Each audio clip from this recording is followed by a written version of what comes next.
A CBC News exclusive now. For the first time, we hear from the Canadian woman in the middle of a mysterious international case. Her name is Cyndy Vanier, and for the past 5 months, she's been in a Mexican jail accused of plotting to smuggle the son of Muammar Gaddafi out of Libya. Our Dave Seglins talked with Vanier in her cell in Mexico, and she has harsh words for the way she says Canada is treating her. For days, CBC News pleaded with Mexican state officials here along the border with Belize to interview Cyndy Vanier with a video camera.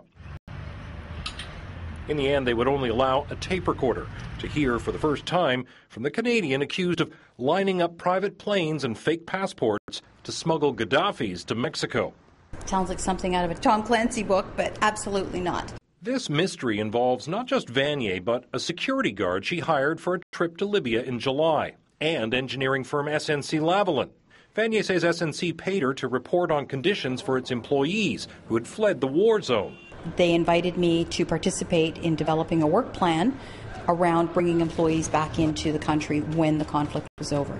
She signed contracts and chartered airplanes, she says, to fly workers back into Libya, including a small one on standby for emergencies.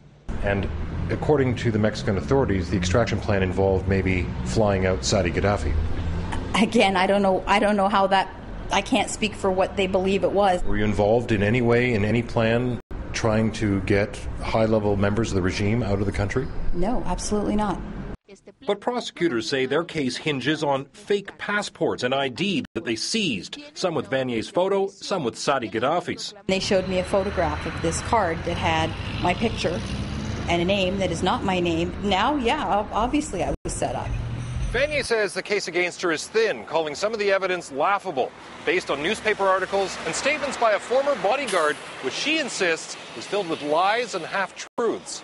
Gary Peters says that last spring he and Vanier explored whether they could help to move Saadi Gaddafi to Mexico. At first, he said, they shelved the idea in June, concluding it couldn't be done legally. But Peters also says he was in Libya in September and helped Gaddafi flee to Niger. Now, pressed by CBC's Adrian Arsenault, Peters admits he alone traveled to Mexico in August, scouting property or safe houses for Saadi Gaddafi. Okay. You mean a safe haven? You're looking for a safe house? Yes, there is a place for him to go to. Is it his? No. Cyndy Vanier says Peters, who's now disappeared, has twisted the facts and that she'll eventually be vindicated. I've lost a lot. My family has suffered.